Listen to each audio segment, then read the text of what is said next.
about 1979 or 1980, I felt that I needed to know what went on in our township, what we were doing. And so I started coming to meetings. The first meeting, there were 3 supervisors in the old building in the office, and Lil Ferris, the secretary. And they told me to go in and have a seat and then be out in 5 minutes. So I was the only one there. And they asked me what I wanted, and I said I just wanted to learn about our community and to learn more about Cecil Township. And in 5 minutes, the meeting was over. So I thought, as a resident, and as at times a spokesperson for our residents, I needed to know what was going on in our township. My background has been in real estate. I've always been involved with real estate in one respect or another. I started going to meetings. I was asked if I wanted to be on comprehensive plan that was in 1994.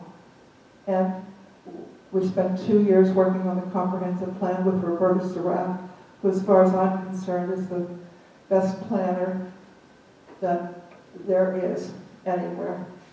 We completed that, and then again in 2006, there was a comprehensive plan started in conjunction with Canonsburg Borough. They met at 7 o'clock in the morning. I had a problem with that. I had a problem with 7 o'clock in the morning as well. But Canonsburg Borough is 2.8 square miles. We are, I believe, 27 or 28 square miles. Everything is inapposite between the 2 municipalities.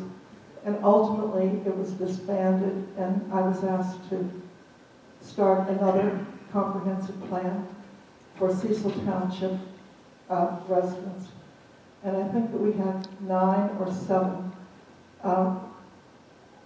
My effort, and I was successful in getting residents from all parts of our township, from Hill Station, from everywhere, just different. And I think that we were working pretty good, and our 2 years suddenly was up. I didn't know there was a time limit on it, and we were asked to complete it, which we did, and turned it over to the Planning Commission. And as far as I know, nothing ever happened with it. I'm here to tell you that during these time periods, I took every class, seminar, day, 1 or 2 day school in planning and zoning, and anything that I could learn about it. And I've tried to keep up with that over the years. In the last 6 years, I've been a supervisor, and I'm here to help our community and help our residents again. And that's essentially everything I have to say. Thank you, Elizabeth. My name's Wayne Peacock. I live on 90 Road, 1675. I have a farm I operate. I'm semi-retired. Really no planning or so. And that's about it. Very well. Just go down. Sir, you're up. No. All right. That's Carol. Hello, my name's Alan Barney. I live at 1943 Route 980. I was on the Planning Commission of Cecil Township for 14 years, along with George over there. And I spent the last 4 days reviewing the 1997, I guess was not adopted until 98, and it is truly outdated. If we're working off that plan, we're 10 years behind the 8 ball already. That's why you're here. And I have submitted a letter of interest to be on the board. I feel I can contribute, and we need to get started on this.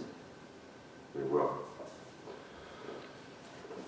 Thank you all. Let's bring to 15 that I counted.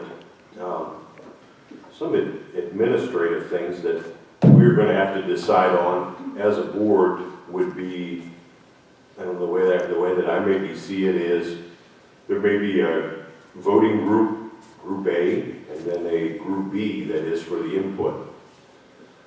And whether that has 7, 10, 15, 20 people on it, the idea is that we're looking to encompass landowners or farmers, business people, school district representatives, and or supervisors.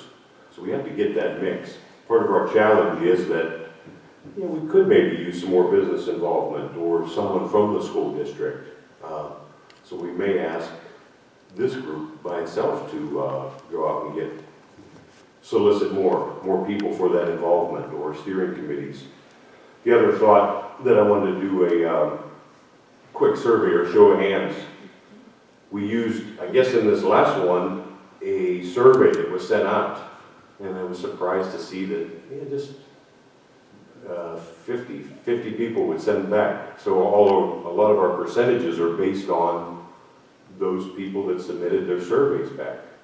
So the idea is, I feel, and this is just me as one of the supervisors, that the more ideas that we get in, you can always have the government democratic system of this many people set up that have the voting privileges to pass that along, or those ideas along to the planning commission for their approval, which is a recommending board, back over to the supervisors.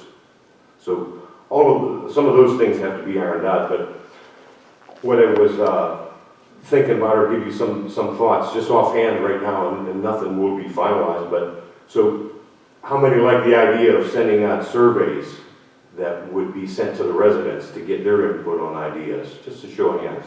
For that or against it? For it, okay. Against it? Okay, just a few. All right. Excuse me. So Did you say that there were only 50 responses? I saw something that I read that showed, What was that? so this was on the 98 comprehensive plan. So the numbers in there that show, it shows 42% of these people were believed this way, or their input was this way. So I think that number should be much higher. And maybe the idea is that we print off those questionnaires and we hand deliver them as a group to people around the community, or just how to get it out there. Let's get 1,000 people. I know we have the challenge on election day that we might only get 10, 12% to show up to vote. And that's sad, too. But the idea is, wouldn't it be wonderful if we could get 60, 70, 80% of people's ideas on being involved? Yeah, Bill? I mean, the only way you're going to do that in this day and age is on the web. That's right. I mean, you keep saying mail out stuff. That's one of the biggest problems in this township. We got to get up to date. So a lot of people want to put input in, and they can get the answers. I personally don't want to be on this thing, but I'd like to put some input into it, and via electronics, I can do that 11 o'clock at night. Very well. And that's a perfect segue. My number 2 listed that I wanted to get a survey on was, I witnessed a state representative that had fireside chats, and she goes online and people were participating in her fireside chat and typing in their comments to her while they're sitting at home in their bunny slippers. And I just wanted to hear, or a show of hands, how many thought that maybe something like that might work so that others can bring in ideas. Show of hands? It is limited. But the idea is to bring more ideas and allow others to participate, and it would be your decision to come to a way that you could see that as feasible. I think right now at this time I want to introduce Ron. So Ron is part of the Olson and Associates, and they operate from Butler. Take the mic. Yes. So Jeff that had left or passed away and started this new process. But just thank you. I gave Ron even last minute notice and he came down, and thank you for being here. Right, well, I'm impressed with the people who came, by the way. You have a good mix, and I think that is in your favor. We were actually retained by the township in 2015. Actually, Jeff Pierce was our main planner. And some years ago, well, let's go back 10 or 15 years, I think there were maybe about 3 or 4 very prominent professional planners in this area. One was Roberta Surratt, Another one was Jeff Pierce, who ended up working with me, and Rick Grossman, and then one or two others. And they seem to be the elite planners in the area. Roberta Sarath reached a point, well actually, I worked with her in Butler Township. We worked on a plan. I was a township engineer and planner, and I worked with her for about a year. We worked once a month for 4 hours, and it was grueling, but it was very rewarding. We actually sent out food when we were planning. So I knew Roberta pretty well, but then she reached a point where she wanted to retire. So she was, for a while, recommending some of the people that I just mentioned. And I think that might have been one of the reasons why Olson and Associates was selected in 2015 to help with your comprehensive plan. But then, lo and behold, Jeff Pierce passed away, and I came down and met the township supervisors a couple times, and recommended at that point that we had done some statistical evaluation of the township, the 2010 census, and we had some information on how the township was, the population trends and housing trends and things like that. But then the next step, we said, would be to form a steering committee, and that could be anything you want it to be, and I think this board is thinking, I don't know if maybe have 7 or 10 or 12 or anything you want to pick is fine with the state municipalities planning code. So I think you're on the right track right now, talking to your residents, see who's interested. And I think that the comprehensive plan should be fun for those of you who decide you're going to be on this committee or are selected to be on the committee. It's really exciting.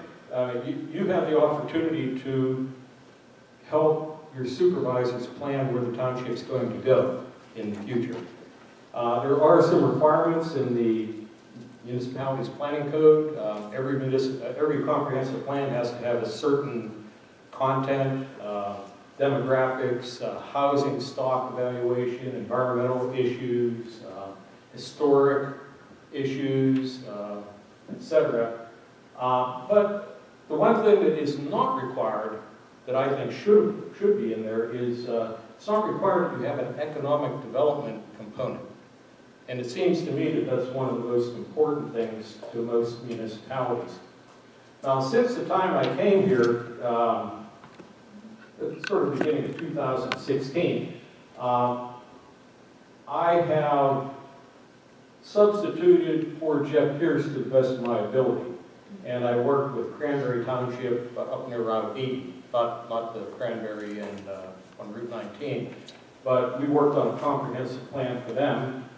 And it took about a little over a year to complete. Just things of interest, they decided that they wanted us to help them send out questionnaires to the residents.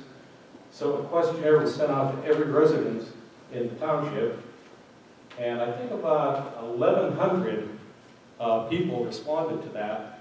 But then I was working with another fellow planner who worked for my firm, and he had a doctorate in urban planning, and he was very good, but he was more modern. So he suggested the same thing someone here did about let's get online, etc. So what Cranberry Township did was they said, okay, we have the write-in, the paper response, but now we're going to let people also respond online.